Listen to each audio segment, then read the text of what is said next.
All right, here we go.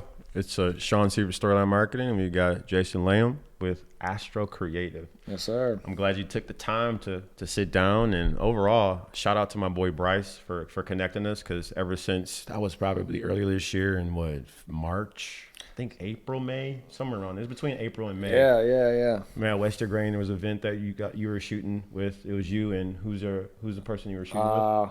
We had a few of us. So my business partner Alex. Alex. And Clayton, who's a production guy around here too. Yeah. So yeah, we were just helping out, Bryce and all the guys over there and that are doing all the sober living stuff and really making an impact in the community for that. Yeah, that was when we met, and ever since we locked in terms of just connecting with each other. But we found out we have a lot of overlap in terms of the creative work, because a lot of our jobs revolve around helping people push their story further to overall help them communicate better with their audience, so they can drive more revenue or customers at the end of the day. So I felt compelled. I was like, hey, we need to talk. We met one time, and then this is the second time where I was like, okay, I feel like we could create a lot of good content to serve purpose for ourselves, but most importantly, to people that might be in our client base or looking for someone, because a lot of people are looking for guidance, especially in the AI world. So I wanted to, I guess, start with you, ask you, what has 2024 been for you, like in terms of as you reflect, because it's November now, or right before the election. It's been a lot of traveling for you and I. What's been some reflective points of your work of this year so far? What are some lessons you learned? Let's start with that. Yeah, a lot of learning lessons this year. Yeah. I think a lot of things is something we've always done really well, but it's always been back of mind, not front of mind. It's just like building in-person connections. Mm-hmm.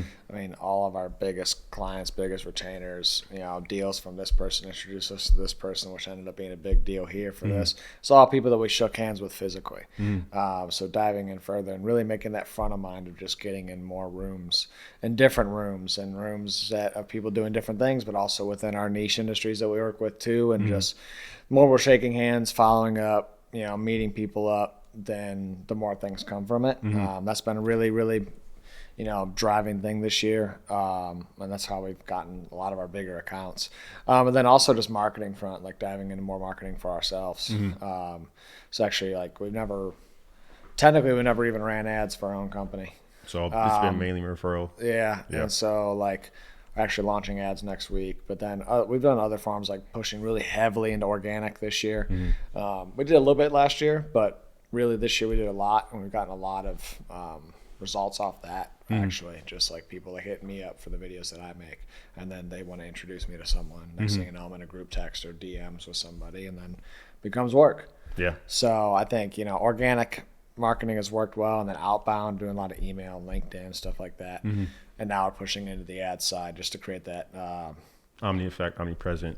Yeah, so predictable scaling. Yeah. So we've had unpredictable scaling, which is great, but only takes you so far. Every business that predictably scales at a rate that makes sense and that they can calculate advertises. Most definitely. So that's the next level that we're at. Most definitely, and that's what the focus is going into 2025. You want to have predictable scales outside of what you created organically. You want to create more of a system for the machine. Yeah, exactly. So I mean, it's kind of nice that like blessings that we can make, multiple 7 figures without ever running ads once. Yeah. So that's like, okay, our multiple 6 figures. I said 7. Take multiple 6 figures without running ads once.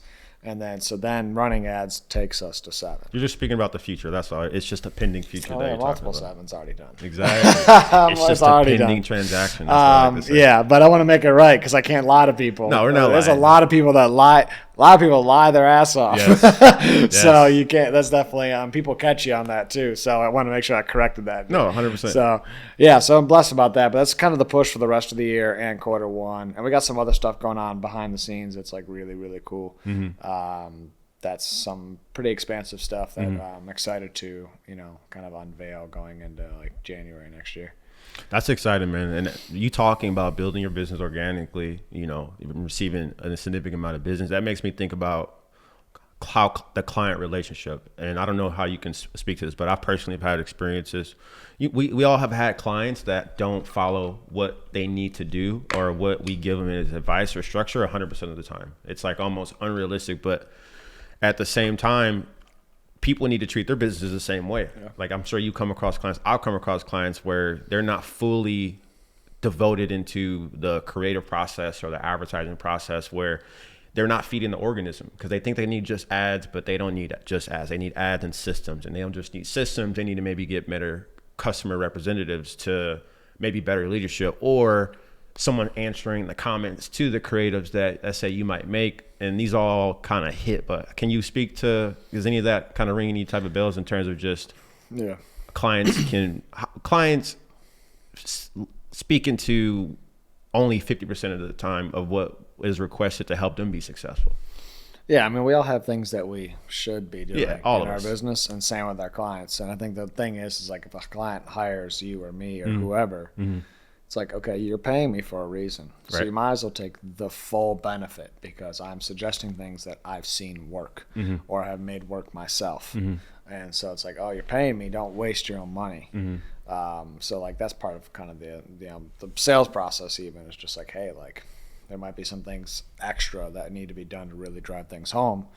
You know, can you do it? Are you willing to do it? Are you willing to change? Are you willing Right. to add things? And it's tough because there's so many things. Like there's so many fires going on in the business constantly, and like some fires you want to pour the gasoline on, and some fires you want to pour out with water. So, and everyone's got their own list of what they make, like they think their priorities are at that moment. So definitely run into that a lot, especially like marketing is such it's expendable. Yeah. It's the first thing that gets cut.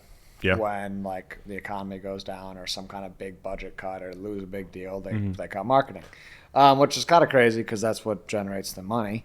Right. But they're more worried about holding on to systems and teams and things like that, which makes sense. So definitely run into that. It's just every client's different. Yeah, everybody's different. There's ideal clients, and then there's also there's both polarities of ideal and not ideal. It's just I've had interesting conversations. This year has been a lot of reflecting for me to be more assertive in how I can help the client, because I always like to say their success is my success. The more I can help you, you're especially working with a lot of local businesses. Their success is a building case study as time goes on. So I'm never gonna put you in a predicament that I feel like it's gonna put you under the ground in terms of like your ad spend or your marketing budget to overall your overall success of being better than you were going into it. So it's interesting because 2025 is around the corner, and people are talking about right now, it's Q4, talking about what they should be spending. They're reviewing 2024 and they're forecasting for 2025. Is there anything that you have for solid advice that comes to mind for somebody that's looking to become a client of Astro Creative going in 2025? What's the expectation would you say someone should have with choosing an agency, maybe using an agency like Astro Creative? What's the expectation of working with an agency like Astro Creative? Yeah, I think with the offers that we've been running the last couple months and that we're going to push into 2025, it takes a lot of weight off the client's shoulders. So it's maybe not so much like, for businesses that are wanting to work with Astro, it's like, hey, agencies, what are you doing to take work off your clients? Yeah. So it's like I work with a lot of construction and general contractors and developers and some of the commercial real estate space. And with that, they all have money. So money's never the issues. It's like adding a burden onto their time load and stuff that they know nothing about. It's a lot of blue collar folks, so they don't. This stuff's a lot of over their head. Right. They just know they need it and they want it, and so spending the time to nurture them and educate them and answer all their questions, and do it in a way that's like almost like you're talking to a fifth grader, but not without insulting their intelligence, because like a lot of these people just didn't grow up in this world. And so, that's one thing that, we do that I think agencies should do, but then also like, coming up with the offer to take a lot of weight off their shoulders made the sales process easier. Right. And coming out with real outcomes, before we were just video. And like now that we've added social media and one of our packages does have like a local service ad aspect to it, it's creating an actual outcome. And so there's actual video strategy. It's a system that works. And there's stuff being posted for them, and so it's taking a lot of weight off their shoulders. So like my thing is like, if you're an agency, what can you do to do more? That's right. Because that makes the sale easier. I've had the same construction client for 5 years now. Sensational. And a lot of people can't say that.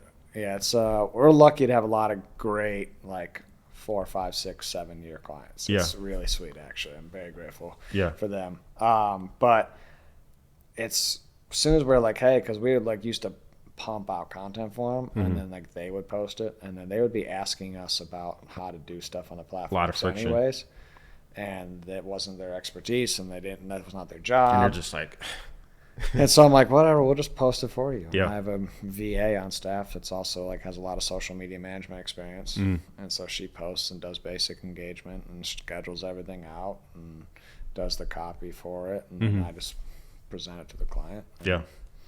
They're like, thank you for doing that. So, you know, I did not want to give it any time of day. Like I was going to try to do it, but like it's one less thing I have to think about that I can put energy elsewhere as opposed to trying to relearn something. Yeah. So I think for like working with Astro, it's just more so like it's just like working with any new business or vendor. It's like, are you willing to have a change? Are you willing to get a little uncomfortable by bringing someone else that's going to help you in your business? If you're not willing to change, then don't hire anybody. Yeah, 100%. Don't waste any agency's time then. Yeah, because I've gotten that conversation a lot where you talk with somebody and they're either getting out of a relationship or they heard some things in terms of like the cliche. I've got a guy I'm working with and he's scouting people out in Iowa. He's like, I talked to this kitchen cleaning business and they had a bad experience with an agency, so he's willing to try it, but he's also skeptical. It's like the cliche line inside like the agency world. So going to your question, the statement you were talking about, it's like how can you like show definitive results as well as take away the burden of them, the resistance that they might have or the friction that they might have. Yeah, I think the agency space is so new, and the way that we do it and a lot of people we know do it is very new. It's less than 10 years old. Yeah. And so you have a lot of young people doing it that don't know business, and they don't know systems and structures and onboarding, expectations and reporting and, you know, and everything else, right? Or they might be really good at the service, but they don't know nothing about business. And so a lot of people get burned by young agencies because the agencies just aren't experienced enough in doing business.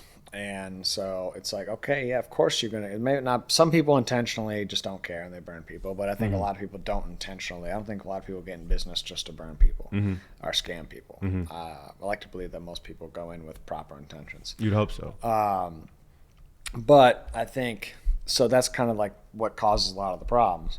So for us, it's like, yeah, we've been around for 7 years and I've been in the video space for over a decade. Here's all my systems. Here's how everything works. This is how my team works through the system.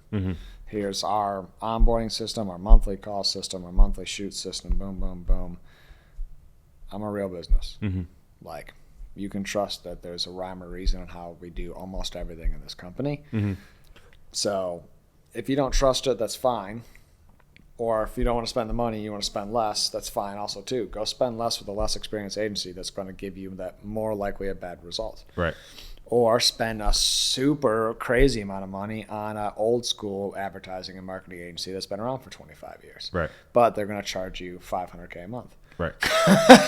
So it's like, oh, okay, cool. So all of a sudden my $5,500 package a month don't sound too bad. Now, does it? You know, so it's kind of like, I have a sales process, but I also have like real conversations and just like break things down for real. And also just like handle the like objection up front in a conversational way. Right. So instead of like, you know, people beating around the bush. Yeah. Or like, oh, this is a trust thing. And it's like, well, sometimes I'm like, all right, cool. Then I'll just ask the questions to see, you know, figure out how to gain more trust. But sometimes I'm like, hey, people buy for, you know, whether they trust it or not, love it or not, or want to spend the money or not. So money's not the issue, it's trust. So you don't trust me because you've probably been burned by another agency. Yeah. Let's just get straight up with this. Let's talk about it for real, for what it is. That way I can really address your issues in this process and really see if we're a fit together.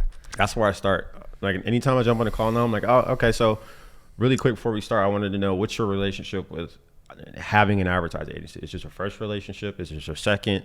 You know, was it a bad relationship or was it a mutual departure? And then from there, that kind of gives me tempo because they get real transparent typically when I say that. People like to complain. Yes, they do. People do like to complain. I don't get it, but I've had some clients that just call me just to complain about their life sometimes. And I'm like, not your console. I'm like, damn, I should charge for this. Seriously, I've gotten that. I'm like, oh, okay, cool. But yeah, whatever. But yeah, that's a great process because we don't necessarily, usually that comes up later in our sales process, but it is a great way to set the tempo for sure. And that's what I'm saying. That's why I'm like sitting down because, again, honestly, I didn't really have a tempo like driving over here.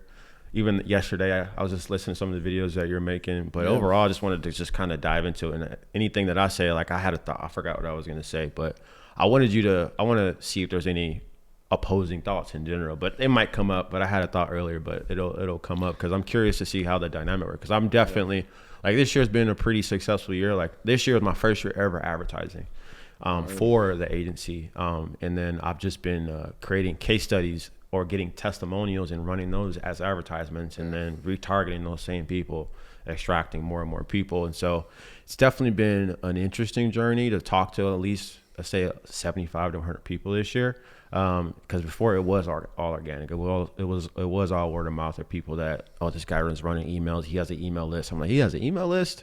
We need to run lookalikes immediately. And then that becomes a success to therefore another case study. And then somebody hears about it, DM here. So, I don't really have a tempo. I just wanted to kind of get an inside of your world and most importantly, provide value because I get that conversation a lot. And if anything, I feel compelled to offer some type of solution because as everybody goes home and they're trying to decide if they're supposed to go with an expensive package or a least expensive package, people need to kind of understand what they're a consumer of.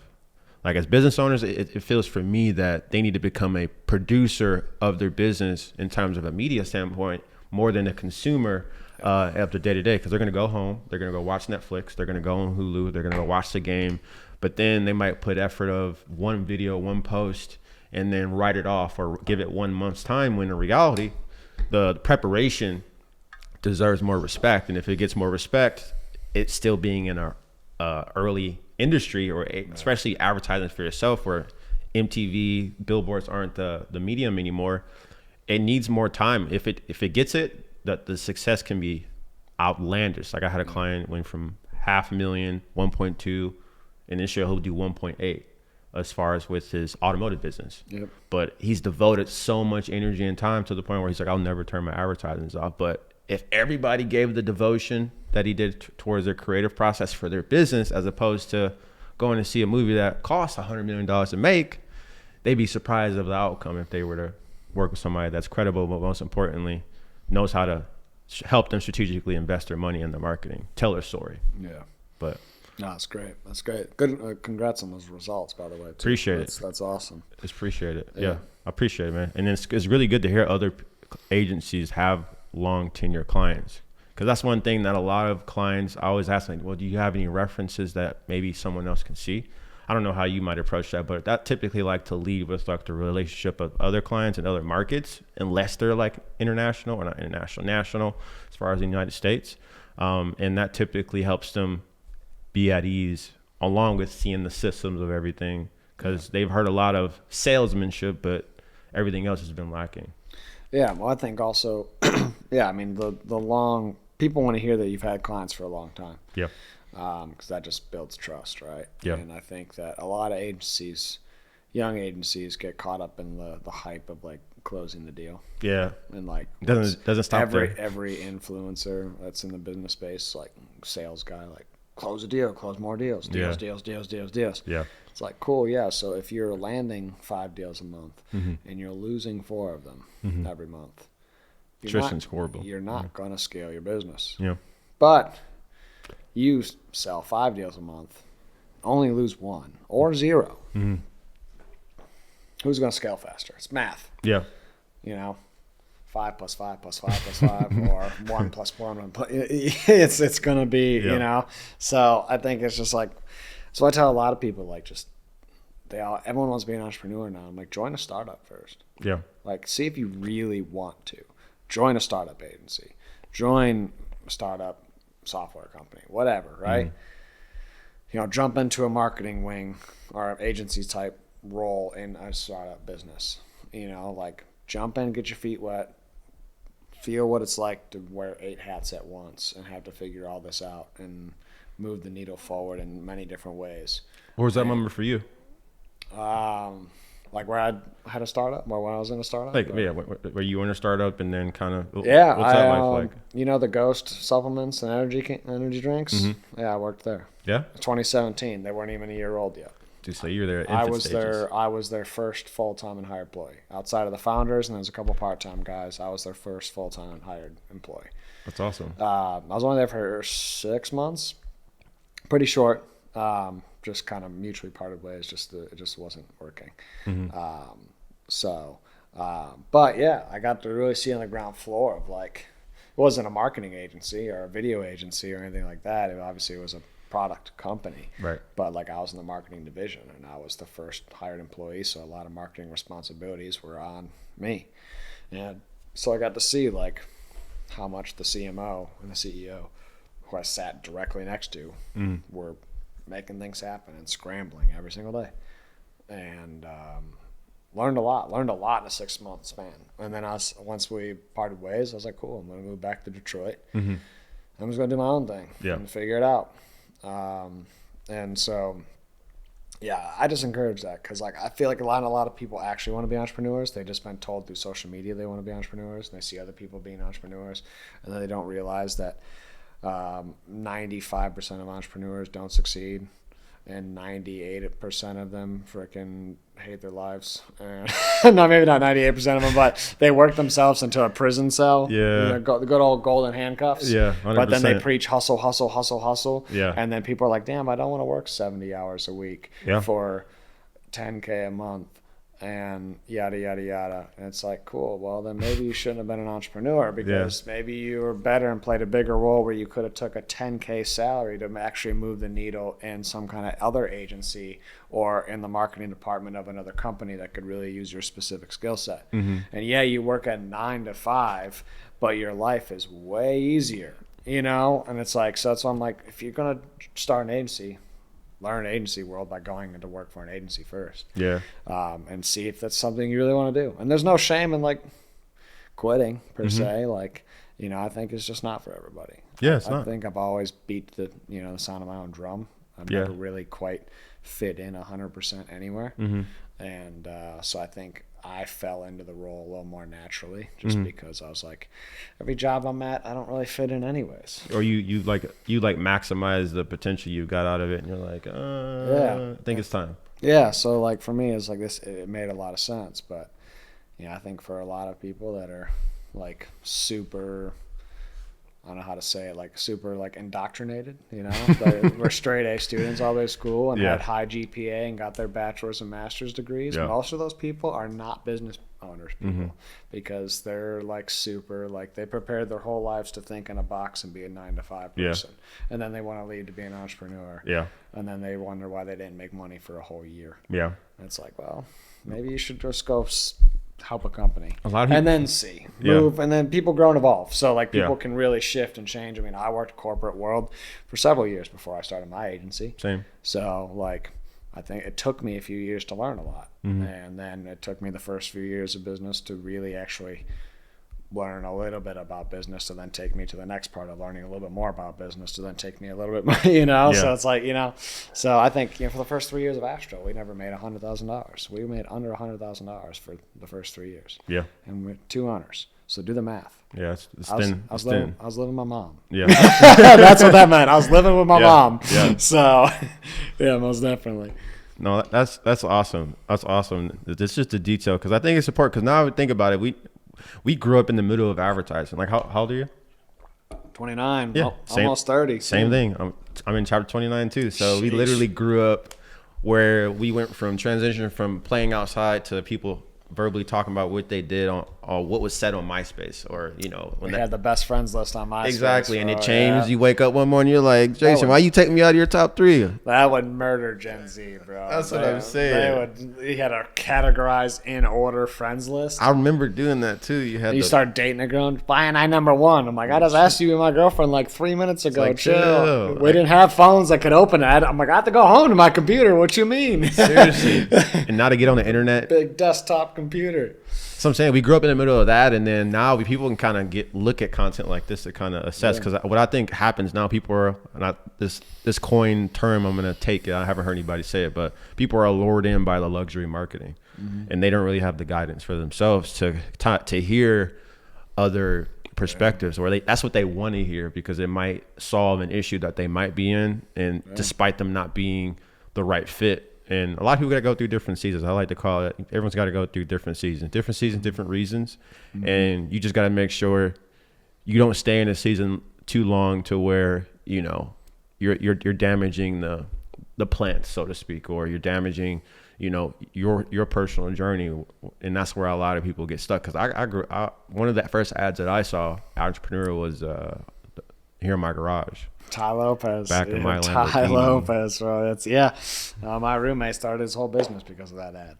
That's what started his business. Yeah. And and then he was just at Ty Lopez's house. Yeah. President. Yeah. So like, I'm just kind of crazy how that works. So that was like the ground floor for a lot of people doing. Got goosebumps when I saw the commercial. Doing internet money, making internet money. We learned we can make money on the internet. Yeah.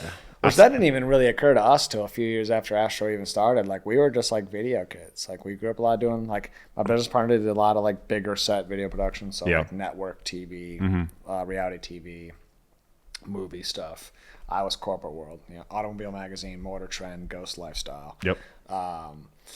So like, you know, we kind of merged that together, and then we just kind of thought we were just going to start like a video. We started a video production company at first. It's far from a video production company now.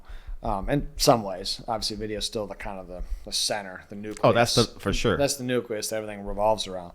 But now we're way more video agency and leaning more agency when it just comes to strategy and service. Yeah. But yeah, I think even for, you know, we didn't look at ourselves as like internet entrepreneurs for our first few years. We looked at ourselves as like just video people. We didn't understand the application of what we were actually making. We just were scrambling around making a bunch of videos and having fun with it, but making no money. Yeah. It's like, oh no, we have to actually have strategy and purpose.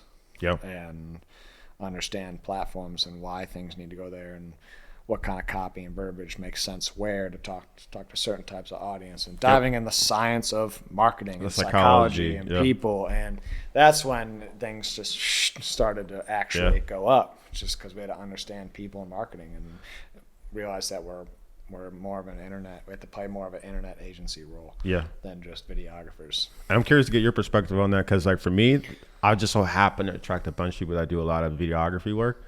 And for me, I mean, I've got a group called the Voices of Production, and that's the thing that I always see for them, that a lot of people don't connect those dots. Like, I know a lot of people that are one-off videographer, and they either jump on crews or they do a lot of, you know, solo freelancing, but they're selling so short term. But for me, I'm excited because I get a different style of production or editing style in terms of to evoke a certain emotion, and then I'm able to sell them more long-term work in terms of together. Because we're planning, like even for me, you and I, you're about to film next week. I've been filming all last week for have ads ready for my agency for Q1 to push urgency. The time is now. So for video, instead of that one-off, what was your advice, knowing me saying that and going from where you came from of just doing one-offs to now having a full comprehension or more inclusive package of how you serve the customer, somebody that might just be a solo freelancer? What would you say to them in terms of how can they like extend their value? First off, know what you want to do. Yeah. Some people are traditional video people. They're traditional video production. They love big productions, big commercials, TV shows, movies. Do that. Move to LA, move to Atlanta. You know, those are like the main two hubs for video production stuff, like at a larger scale. Move to those places, jump on crews for free, be a video production guy. The realisticness of that is that you're going to work gig to gig, and there's going to be gaps. So learn how to manage your money. Right. That's great for some people. Some people love that world and they live that world, and that's 100% okay, because we need that, because we need all of our Netflix shows to be on. Those are just hiring crews that take random work, you know? So like that's, we need that. And then the other thing is if you really like and have a passion for the whole internet side of things and marketing and psychology and selling and actually building value, then jump into the lane and study. And also, like, a lot of people underestimate finding mentors or a mentor. Like, dude, you can do it for free for first. There's so much sauce on the internet. Yeah. Like, find your favorite clips, the people that do the clips, and then go to their YouTube, because most of them always have long form. And if the really good ones and the really honest ones will have full presentations on their YouTube, it's like, cool. And then you just follow their presentation. Yeah. And then when you make a little more money, start paying people. I think paying some cheese for a mentor ain't a bad thing. If you're willing to put in the work, like, that's what really can change people's lives. And, like, I've met so many people that, like, I paid my mentor, worked on them on a one-to-one basis, and then that's how I made my first million, or that's how I made 10 million, that's how I made 100 million. I hear people that are worth several $100 million talk about their mentor. I'm like, holy shit, who's their mentor? Like, oh, you're worth several $100 million and you still have a mentor? Yeah. And I'm like, holy crap. So it's a learning game. Yeah. And so, like, learning is like the potential to earn. So learning and earning is what I like to say, because it's like, all right, cool. I'm just constantly taking what I'm learning and pouring it into the earning bucket. Yeah. And so then it's just like, well, the more I learn, the more I'm going to earn.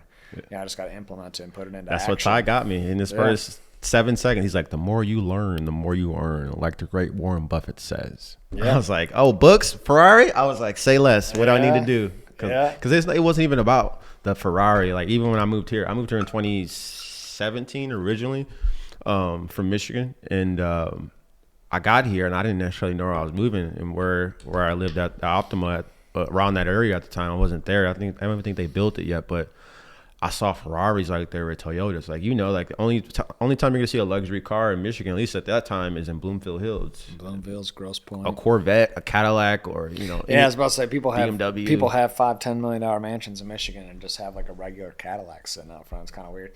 That's what I'm saying. Or like classic muscle cars, but Detroit just operates different. Not everyone's rolling around in supercars as much out there. Out here it's crazy. That's what I'm saying. It's like so regular. I'm like desensitized from it. You did the smart thing. Like, I'm gonna move where the money is. Yeah. Like, oh, they're building this badass apartment complex next to the Ferrari dealership and the Aston Martin, all that stuff right on that road right there. I want to live there with all the nice restaurants and because it's just gonna pour money in. But it was like such an accident. But yeah, like going to the dealerships and I would look at the price tags and it's not even about the car. Like, sure, I'll have a season where I might have an Aventador. I'm not gonna say I won't, but just the concept. Of course. Exactly.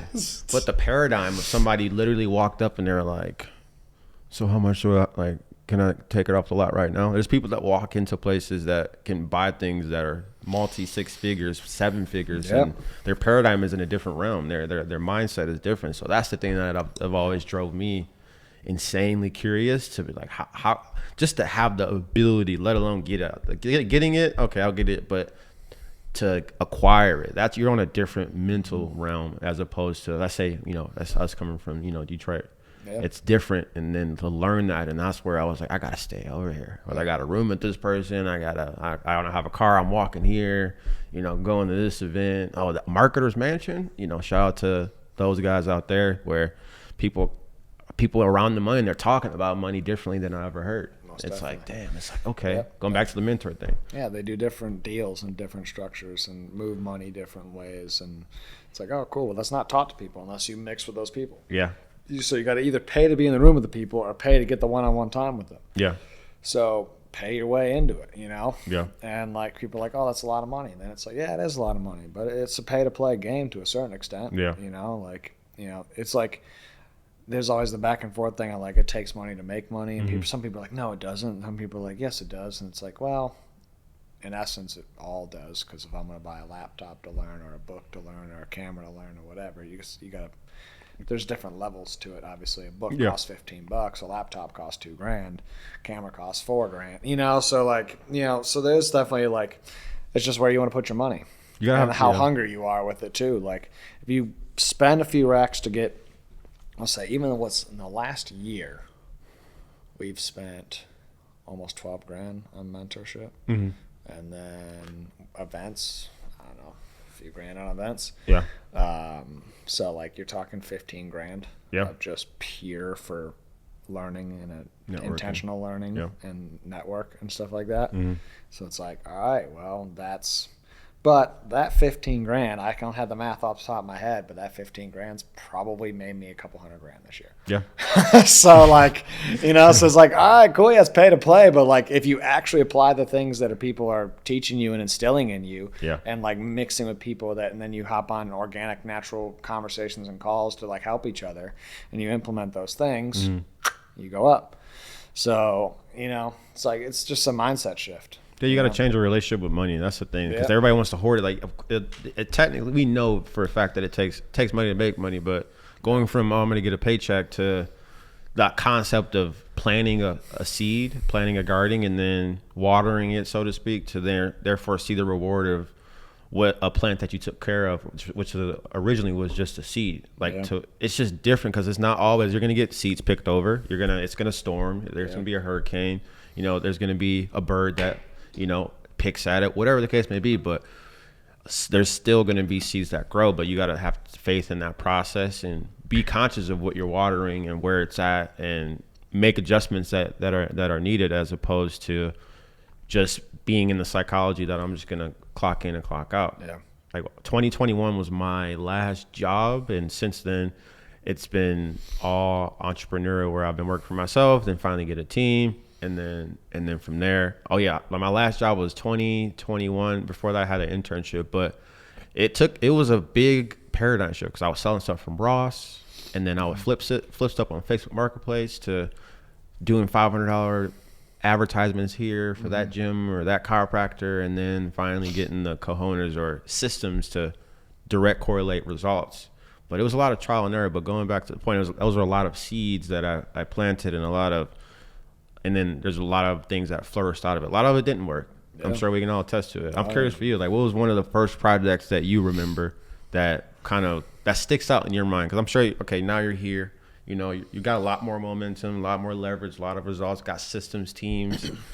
But what was one of the what's a key moment project that sticks to you? Like, obviously, Ghost was like probably one of your pinnacle defining moments to kind of see what life's like of just a product being pushed at scale with marketing included, operations, but maybe something that you did for free for the first time, or maybe for a couple $100. Is there anything that sticks with you that kind of is held high in your heart? I did something for free last month. Yeah. It don't end, bro. Yeah, never. So like I just knew I wanted to get into a certain room, and I had the gap in the value. And I said I'd come in and do something for free. And now that whole collective that has a couple hundred members in it for my niche audience is in my hand. Yeah. Because I've spent 10 hours of my life to do something for them. So like the free stuff, I've kind of scattered it along the way. But if going back to the Ghost thing, if you want to look at something like that didn't work, didn't work. Yeah. I was there for 6 months. Or did it?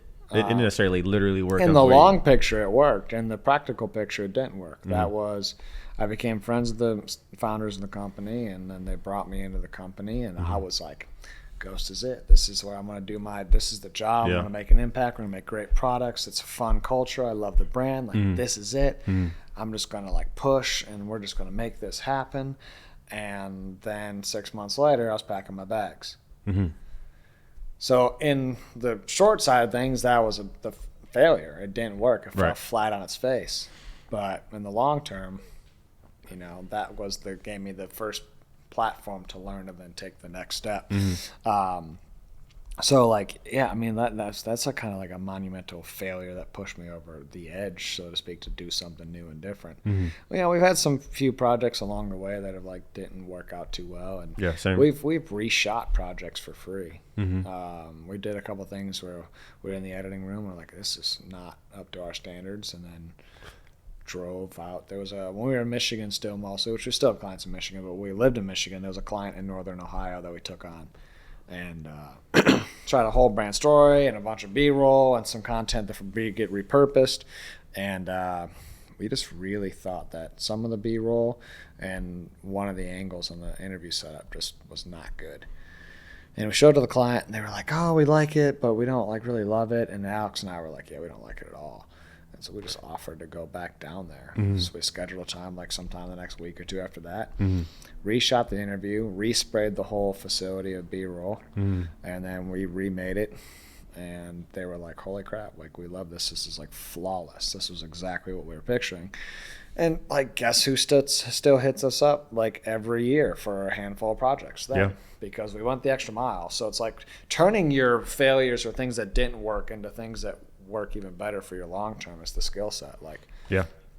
I think that's a huge thing. I exactly had that happen last month. Legit. Just, I went to film for 2 days, and then I tried to upload it onto Google Drive, and then it said it was uploaded, and then I deleted it off my memory card, and then I tried to extract it off of Google Drive in the hotel, and then it says error, it won't load. And so we're so anal about footage, man. Oof. Before I format anything, I get like 10 copies. All right, look at this hard drive, look at this hard drive, look at Google Drive. All right, it's all there. Yeah. I want to delete. Fuck. No, I'm gonna. I gotta look check again. it for it. I gotta look again. Triple check. Yeah, dude. So I know that's like one of the. I don't really ever get anxiety, but that's one moment in my life when I'm about to format footage, where I'm like, I don't want to delete it. I'm terrified to delete it, even though it says it's right there. I'm Yeah. like, let me open it twice. Yeah. All right, I'm gonna go to the gym. Preview I'm gonna hit download. It should be done, and then I'm gonna copy that into the next hard drive to make sure. But luckily I went back, so Yeah. it did exactly that. Yeah, I went filmed back. in July, and it worked out because I had a client that started in Austin, and then shout out to Lorenzo because he's expanding like crazy his shop in San Antonio is an hour drive from Austin. So I drove from Austin right after I did a 2-day production and then a 1-day production with them. And I got all the film that I essentially lost, where it wouldn't download. And it's so, cause luckily the commercial that was made was sensational, but there's so much stuff that needed to be made for months to come. But I don't know, I've never been able to verbalize that. I'm glad to talk about, again, that's why I'm glad we're doing this, because that was painful. I was like, let's just be honest with people. Yeah. Like business, like no one in business is perfect. No one does. And I think a lot of people expect agencies and businesses in general to be perfect. And it's like, it's human, so it's flawed. Mistakes happen, gaps happen. Yeah. Whatever. Like, but it's just how you make up for it. Mm-hmm. You know, that's why a guarantee works too. Like if you're in the sales process, having a guarantee is a nice thing to have. Well, I guarantee that I can do this for you, but if I fall short, then here's your money back. Or I'll do it for you for free until I hit that result. Yeah. And so, like, that's why a guarantee works, because it's like not everything always works as good as we dream it up to work. The system can be perfect for 8 clients, and then the 9th client it falls flat in its face. Yeah. And so then it's like, then you got to turn on like the adaptive hat and figure out how to make it work. So I think it's, I think it's just like that's how you learn too. Like that's just how you learn to become a better business owner and entrepreneur in general. So yeah, I've never been good with the guarantees. Because I come from my buddy, shout out to Patrick, but he'll never get on camera. Maybe one of these days, but he likes to make money behind the scenes, as he says. But he comes from the direct response world, copywriters, and so everything's really leaning on the guarantee, and it's not always. Sometimes I've heard guarantees that are kind of insane, and so for me, it's also how agencies screw people over. They claim an audacious thing. That's what I'm saying. It's I guarantee you this, and it's like that's like way over here, and like that's really should only hit there. Yeah, and that's just ridiculous. That's what I'm saying. I've never felt good with it, but my next immediate thought is just got to be better at setting mutual expectations, because I'm sure you can attest. I'm getting your perspective on it, but when you work with the client, we're working together. I'm giving you directions in order to make sure I succeed, vice versa. This isn't just a compensation and then I can just leave my hands and you're going to create these results for me. No, we need to come in this thing together, and we need to set proper expectations of what's going to happen, how long it's going to take, what's the turnaround time, because everybody wants to know the fancy word ROI. And I'm like, okay, how can we track that? This is what we need to do after 90 days. We need to have a proper discussion of what the last 90 days look like, so we can go forward to have even a better relationship, because there's so many things that fall through the cracks, because we're both parties are human.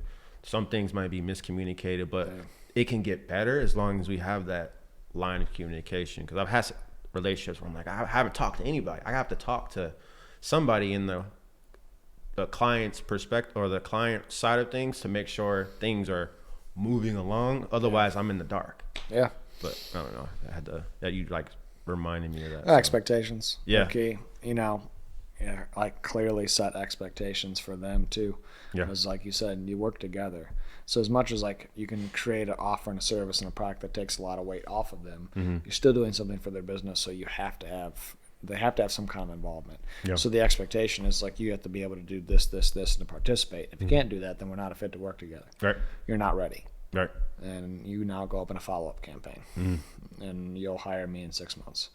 So, you know, like, because you're going to be in the same exact spot. So, You know like, what's funny? I've had several clients this year, right now, hit me up. They filled out my application from my ads, and they did this month in November when they did it in May. I'm like, you ready now? They're like, yeah, I'm ready. It's just funny because it's the same people. I'm like, just hey, nurture them. yeah, Just nurture them. Yeah. And that's okay. Like, Yeah, not of every course. instant. Not every decision is going to be or should be or needs to be instant.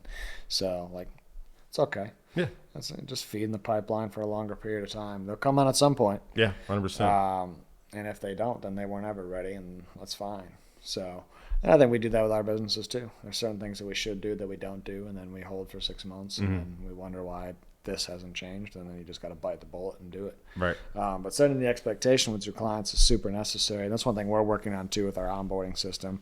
We got like a solid first chunk of the onboarding system, but the second part needs to get ironed out a little bit more to just set better expectations. And doing it partially in the sales too, that way they know what they're getting into. But expectations are key. Like any friendship or even romantic relationship or anything should have expectations. 100%. Like, you know, like it's like if you have a friendship, it's like I'm expecting that you're not gonna like all of a sudden like steal something. I don't know, like whatever, you know. So it's like, or a girl, it's like, hey, I'm expecting that you ain't gonna be in Old Town every Friday and Saturday night. You got a man's now. You got to Quit going to Bottle Blonde. You don't need to be shaking your ass anymore. 100%. That's facts, bro. Legit. I was just there having to film. I'm doing a big media package for the state, for the whole state. Yeah.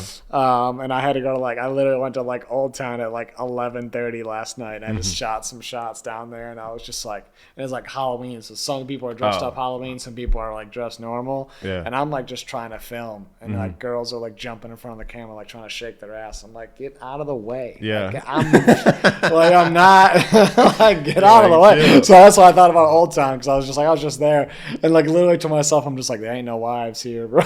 Seriously. It was just funny. It was funny. No, that's true, bro. I don't know. That is funny. Just there, you're like, okay, I'm not gonna come up. I'm not walking up to you to propose to you. You know, you're like, okay. I got some good shots, and then I came home once. Yeah. Yeah, it's fine. Some people were asking me if I was doing the interviews. I'm like, nah, it's not. Oh me, yeah, man. dude. Whoever's doing that. There's a couple of guys out there that had little setups or whatever. They should have been hustlers more and more of them now. If you go down there on a Saturday, before it was a year ago. There was 3 groups that were doing the little interviews. Yeah. I don't know the other 2 of them, but I've recognized the one guy that does them. But yeah, I was like, no, I'm just filming B-roll and going home. Right. I'm like, oh, you ain't staying out? No. It's like, nah. No, it's not. When'd you give up Old Town? I never dove into it hard in the first place. Which is good. Dabbled. Even if it was medium, again, you're diving into it. My diving, your diving might be different thing, same thing. It could even I feel like once a month. When people come into town, yeah, they want to see Old Town. So when people come in from Michigan or California, or a couple other places my people are at, they want to experience. So we'll just go there. But half the time I just take them to Global, because I'm like, it's a vibe, it's a rooftop, nice cocktail, you can sit and talk to people. Yeah. I don't like having to scream people's ears, and they have. So where are you from? Yeah. Why are you here? Yeah, I'm like, I don't like having to do that. But I don't know, on our own, it's like the homies. Yeah. A good 1.5 times a year. Yeah. I haven't been in a while. Every once in a while we're kind of getting the itch. Yeah. And it's 20 minutes down the road. All right, we'll go out. We'll bop out. Yeah. Have a couple drinks. Yeah.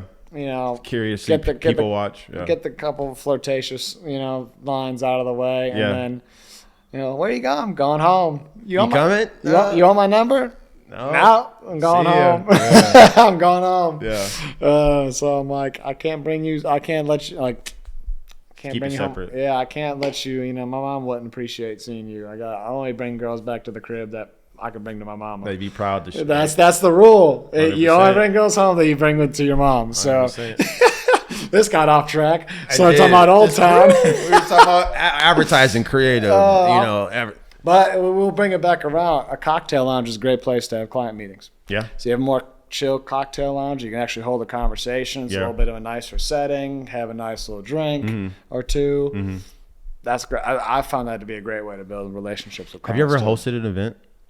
Never hosted an event, no. Okay. Which I know my roommate has. Okay.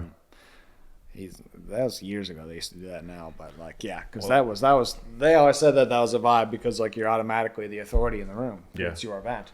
We should definitely build on that because I shout out to Taylor. She's in advertising space, but she's been hosting Halloween parties for the past 4 years at her house. It's just, but her event planning details, she's converting more so to focus on that. It's to the nines where hundreds of people would show up. But I told her, I was like, I want you to help me design help me event plan my first event because I want to, like we were just talking about, I want to do more content, but also just be more vocal of the authority of storyline marketing as the front and education of the vision. And most importantly, I want to sit with clients and have them become case studies. And this is one thing that I say I'm creating for my funnel. It's called from client to mentor.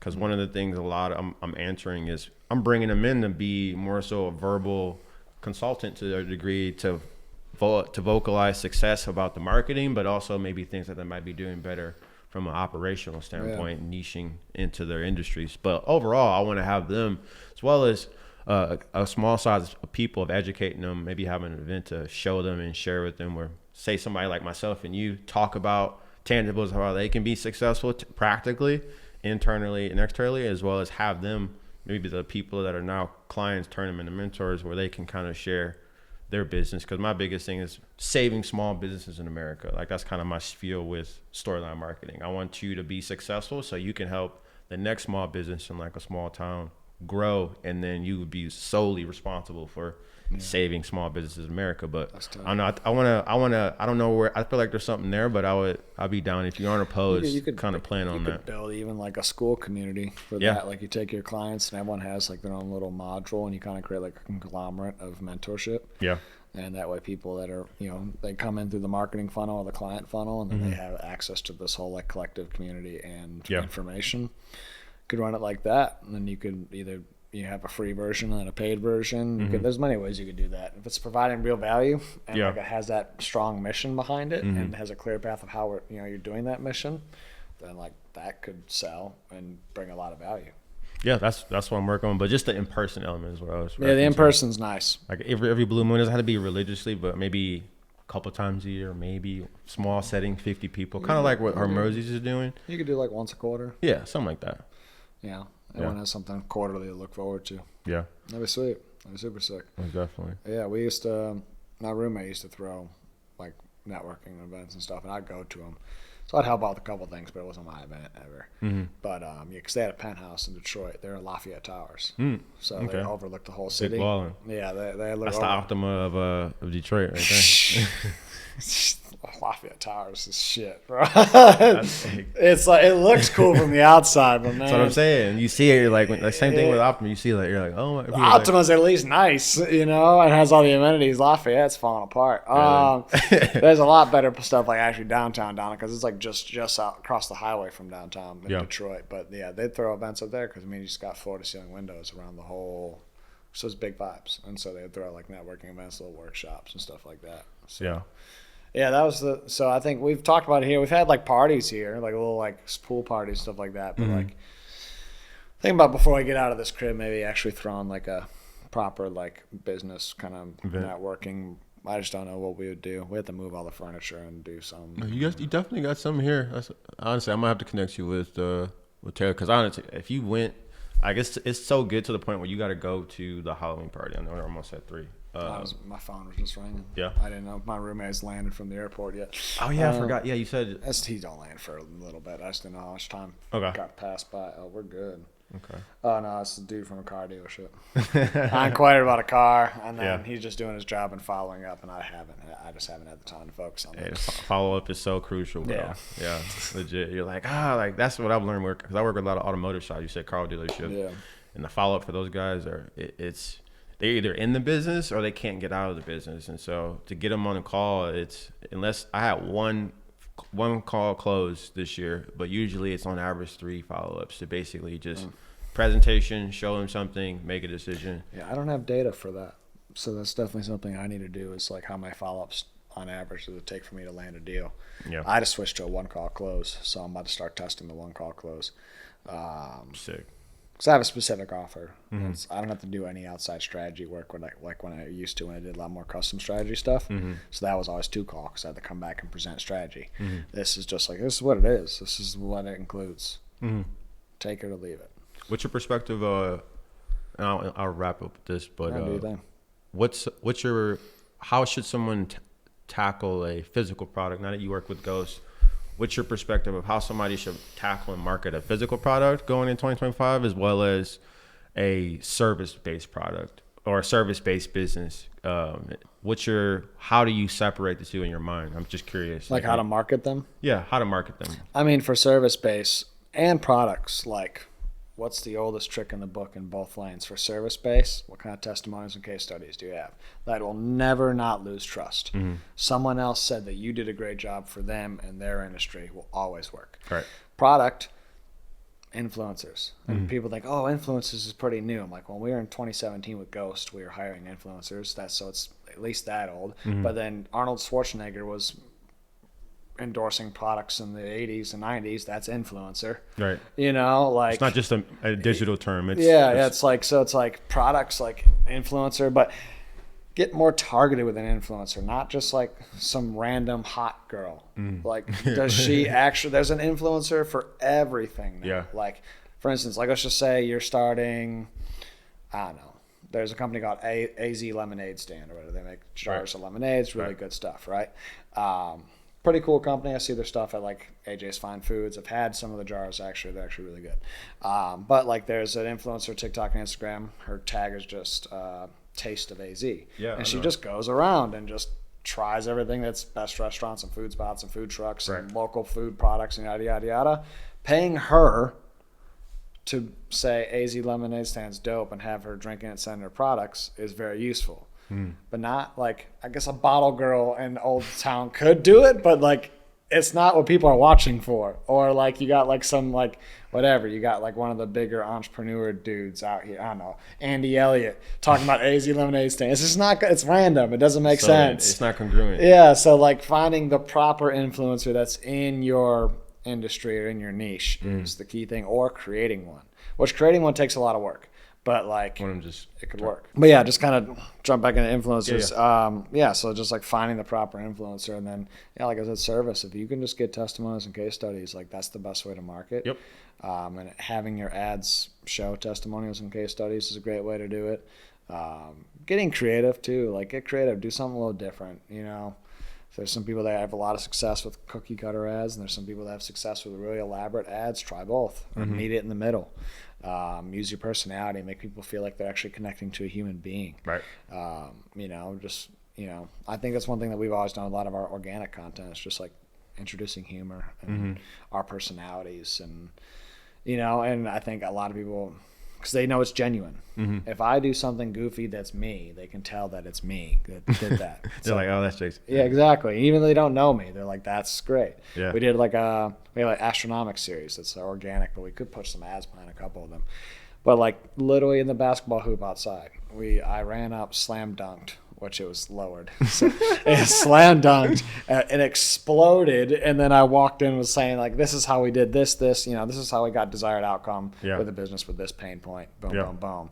And then it cut into a studio shot where I did another hook with another visual cue that had another bit of humor into it, and I threw the lighter away because I said Spark, which was an agency that we used to work with. Yeah. And so I said Spark the lighter, threw it. So now I'm like introducing things like people's eyes and ears and everything, and it's stupid and goofy, but I'm also delivering the information. Yeah. And then I dive actually into like what happened in the case study from there. So just get creative with it. There's so many, like, nothing's original. Like, find some videos on Instagram and TikTok, save them, see how you can mimic it. Put your results in. If you don't have results yet, do stuff for free or dirt cheap.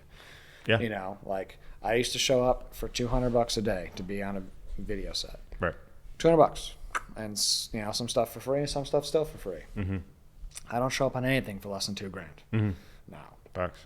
So it's like, all right, but I had to get there. That was 2017, 2018 showing up for $200. We're 2024 going into 2025 now. It takes time, so there's got to be patience with it. But those are the two things I would do to market, is just like, show your results. If you don't have results, get results. Get creative, have fun with it. Products, find an influencer that works in that industry, leverage it completely. Create an influencer if the brand has the capacity to do so, but then also just get creative with that too.